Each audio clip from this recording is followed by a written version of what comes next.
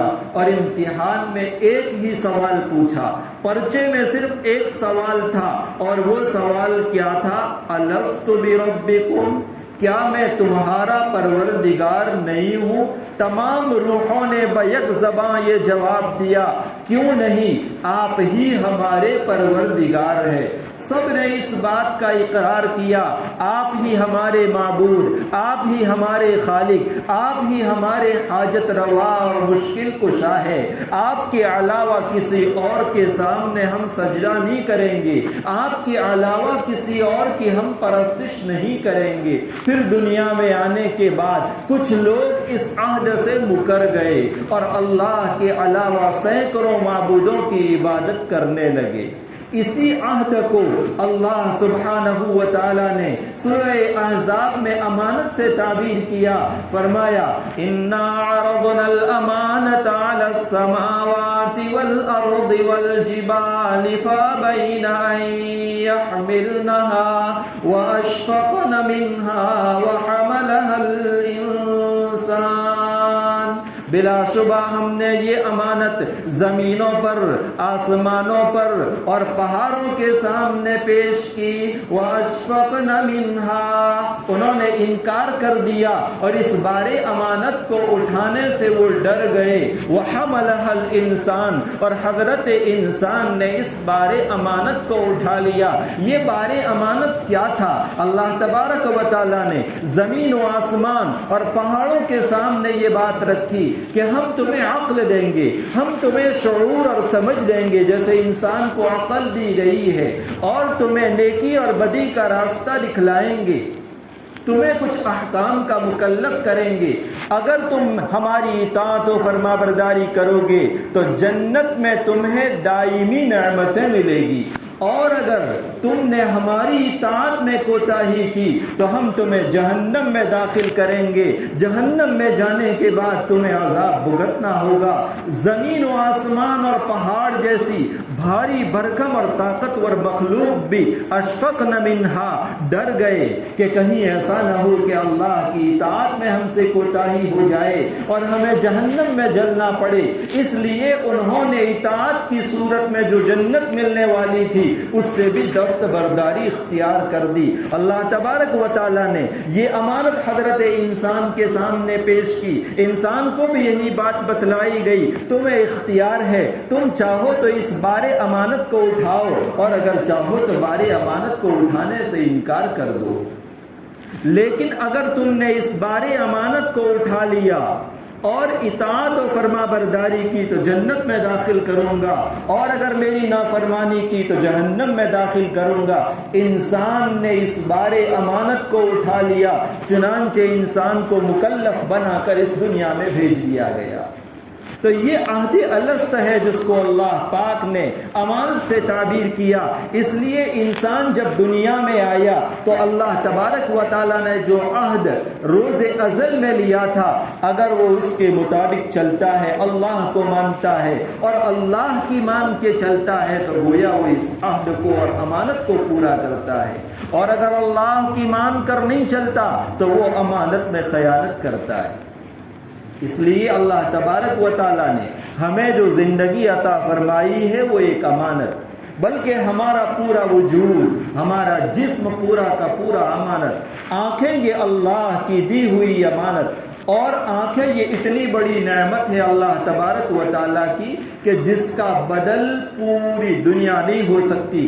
آج ہمیں اس کی قدر اس لیے نہیں ہے کہ یہ نعمت ہمیں مفت میں ملی ہے، اس کے لیے ہمیں پیسے خرچ کرنے نہیں پڑے، یا اس کے لیے ہمیں سروس کروانے کی ضرورت نہیں پڑتی، اس کا ٹیکس بھرنے کی ضرورت نہیں پڑتی. اس کی قدر ان لوگوں سے پوچھئے جن کے پاس یہ نعمت نہیں ہے. اللہ تبارک و تعالیٰ نے یہ نعمت دینے کے بعد فرمایا تم اس نعمت کو استعمال کرو، تم جو چاہو دیکھ سکتے ہو. لیکن اللہ تعالیٰ نے کچھ چیزوں سے منع فرما دیا کہ یہ چیزیں مت دیکھو، یہ چیزیں مت دیکھو. مثلا نامحرم کی طرف مت دیکھو، تو اب اگر انسان ان چیزوں کو دیکھتا ہے جن کو دیکھنے سے اللہ تبارک و تعالیٰ نے منع فرما دیا تو یہ امانت میں خیانت ہے. اسی لیے اللہ تعالیٰ نے ایک جگہ فرمایا یعلم خائنۃ الاعین وما تخفی الصدور. اللہ تعالیٰ وہ ہیں جو آنکھوں سے کی ہوئی خیانت کو بھی جانتے ہیں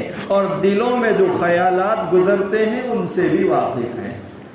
ایسے ہی کان یہ اللہ کی دی ہوئی نعمت ہے، امانت ہے. اللہ تبارک و تعالیٰ نے یہ نعمت دینے کے بعد ہمیں اجازت دی ہر چیز سن سکتے ہو، لیکن کچھ چیزوں کو سننے سے منع فرما دیا کہ اس سے میوزک مت سننا، گانے مت سننا، غیبت مت سننا.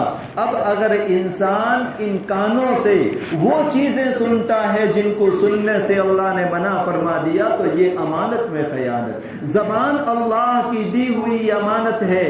اللہ تعالیٰ نے زبان دینے کے بعد اجازت دے دی جو چاہو بول سکتے ہو، لیکن کچھ چیزوں سے منع فرما دیا. ان چیزوں کو آپ اپنی زبان پر نہیں لا سکتے.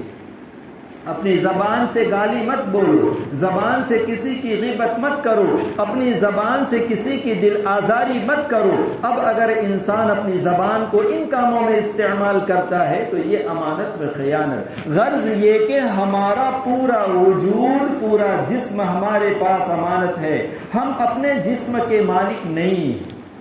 اسی لیے تو ہماری شریعت مطہرہ میں خودکشی کرنا حرام ہے، آپ گھات کرنا حرام ہے. اور جو آدمی خودکشی کرتا ہے اس کے بارے میں وعیدیں بیان کی گئی. چاہے آدمی کیسے ہی حالات میں کیوں نہ ہو اس کو صبر کرنے کی تلقین کی گئی، لیکن خودکشی کرنے سے منع کیا گیا کیونکہ جسم کے ہم مالک نہیں ہیں. اگر ہم اپنے جسم کے مالک ہوتے تو ہمارے لیے خودکشی کرنا جائز ہوتا. جیسے میں اپنی گھڑی کا مالک ہوں، اگر میں کسی کو دینا چاہوں، ہدیہ کرنا چاہوں، ہدیہ کر سکتا ہوں. میرے اوپر کوئی گناہ نہیں کیونکہ میری ملکیت کی چیز تھی. میں جس کو چاہوں اس کا مالک بنا دوں، لیکن جسم میری ملکیت نہیں ہے. اس لیے اگر میں کسی سے یوں کہوں کہ میری جان کو ختم کر دو تو میرے لیے یہ گناہ کا کام ہے، اس لیے کہ یہ اللہ کی دی ہوئی امانت ہے، یہ میری ملک نہیں ہے. یہ تو عام امانت کی بات تھی، لیکن امانت کے کچھ خاص شعبے بھی ہیں. مثلا ایک شعبہ ہے عاریت کا. عاریت کا مطلب یہ ہے کہ کسی نے کسی کو کوئی چیز استعمال کے لیے دی. مثلا ایک آدمی کو بازار جانے کے لیے بائک کی ضرورت تھی. اس نے اپنے دوست کے پاس سے گاڑی مانگی کہ بھئی میں بازار جا کے آتا ہوں، تو یہ عاریت کی چیز ہے. مجھے ایک کتاب پڑھنے کی ضرورت تھی، وہ میرے پاس نہیں ہے، میرے دوست کے پاس ہے. میں نے ان کے پاس سے وہ کتاب مانگی کہ میں پڑھ کر واپس کر لوں گا. انہوں نے مجھے یہ کتاب پڑھنے کے لیے دی. یہ عاریت ہے اور یہ بھی امانت ہے. اب اگر اس عاریت کی چیز کو میں مالک کے منشا کے خلاف استعمال کرتا ہوں، مثلا کتاب پڑھنے کے بعد اس کو واپس نہیں کرتا یا اس کو پھاڑ کے واپس کرتا ہوں، یہ امانت میں خیانت ہے. یا دوست کی گاڑی میں نے بازار جانے کی اجازت سے لی تھی، اب میں دوسرے شہر چلا جاؤں، یہ اس کی اجازت کے بغیر اس کی چیز میں خیانت. اسی لیے حضرت حکیم الامت مجدد الملت حضرت مولانا اشرف علی تھانوی نور اللہ مرقدہ نے اپنے مواعظ میں بہت زیادہ اس بات کے اوپر زور دیا ہے کہ بہت سی مرتبہ ہمارے معاشرے میں اور سماج میں ایسا ہوتا ہے کہ ایک آدمی نے، پڑوس والے نے ہمارے گھر کھانا بھیج دیا تو ہم اس کا برتن اپنے گھر پر پڑا رہنے دیتے ہیں. ہونا تو یہ چاہیے تھا کہ کھانا اپنے برتن میں نکال کر اس کا برتن واپس کیا جاتا یا بعد میں فوری طور پر اس کو واپس کرنے کی فکر کی جاتی. لیکن ہوتا یہ ہے کہ وہ برتن گھر پر پڑا رہتا ہے. گویا اس بیچارے نے گناہ کر دیا جو ہمارے گھر کھانا بھیج دیا کہ کھانا بھی گیا اور برتن بھی گیا. اور بعض مرتبہ آدمی اس برتن کو اپنے ذاتی استعمال میں لاتا ہے، یہ امانت بے خیانت ہے. اسی طریقے سے ایک آدمی مسجد کا متولی ہے، مدرسے کا متولی ہے یا چیریٹی کا پرموکھ ہے جس کے پاس مسجد، مدرسے اور کمیٹی کے پیسے رہتے ہیں. اگر وہ ان پیسوں میں ذاتی تصرف کرتا ہے تو یہ امانت میں خیانت ہے۔ اسی طریقے سے ایک آدمی نے کچھ پیسے دوسرے آدمی کو مضاربت کے طریقے پر تجارت کی غرض سے دھندا کرنے کے لیے دیے، مثلا 2 لاکھ روپے دیے اور کہا کہ ان 2 لاکھ روپیوں سے تم تجارت کرو، جو نفع ہوگا وہ 50% ہم دونوں کے درمیان تقسیم ہوگا۔ اب وہ تجارت کرنے والا پورا نفع اپنے جو رب المال ہے جس نے پیسے دیے ہیں اس کو دکھاتا نہیں ہے، بلکہ کم پیسے دکھاتا ہے اور دوسرے پیسے دبا لیتا ہے۔ یہ بھی امانت میں خیانت ہے۔ بہرحال امانت کا جو مفہوم ہے وہ بہت زیادہ وسیع ہے۔ اگر آپ غور کرتے چلے جائیں گے تو زندگی میں بہت سی چیزیں ایسی ہوگی جو امانت میں داخل ہوگی۔ مثلا ایک آدمی کسی جگہ ملازمت کرتا ہے، نوکری کرتا ہے، 8 گھنٹے کی ڈیوٹی ہے، تو اس کا مطلب یہ ہوا کہ وہ 8 گھنٹے اس نے کمپنی والے کو فروخت کر دیا اور وہ 8 گھنٹے اس آدمی کے پاس امانت ہے جس کو وہ اپنے مالک کی مرضی کے خلاف کاموں میں استعمال نہیں کر سکتا۔ چنانچہ اگر وہ ان 8 گھنٹوں میں سے 1 منٹ بھی اپنے مالک کی مرضی کے خلاف استعمال کرتا ہے، مثلا اپنے ذاتی کام میں لگ گیا یا دوست و احباب کے ساتھ گپ شپ کرنے بیٹھ گیا یا گھنٹوں فون کے اوپر لگا رہتا ہے، تو یہ سب امانت میں خیانت ہے۔ نبی کریم صلی اللہ علیہ وسلم اس حدیث مبارکہ میں فرماتے ہیں والامانۃ مغنم، قیامت سے پہلے جو چیزیں اٹھائی جائے گی ان میں سے امانت بھی ہے۔ امانت اٹھا لی جائے گی، خیانت عام ہو جائے گی۔ حضور اکرم صلی اللہ علیہ وسلم اس روایت مبارکہ میں فرماتے ہیں والامانۃ مغنم، امانت کو مال غنیمت سمجھا جانے لگے۔ مال غنیمت جو مال جہاد میں دشمنوں کی طرف سے حاصل ہوتا ہے وہ آدمی کے لیے حلال ہوتا ہے۔ جب کسی کی رکھی ہوئی امانت آدمی حلال طریقے پر یہ سمجھتے ہوئے گویا یہ میرے لیے استعمال جائز اور درست ہے اپنے ذاتی کاموں میں خرچ کرنے لگے، تو حضور اکرم صلی اللہ علیہ وسلم کے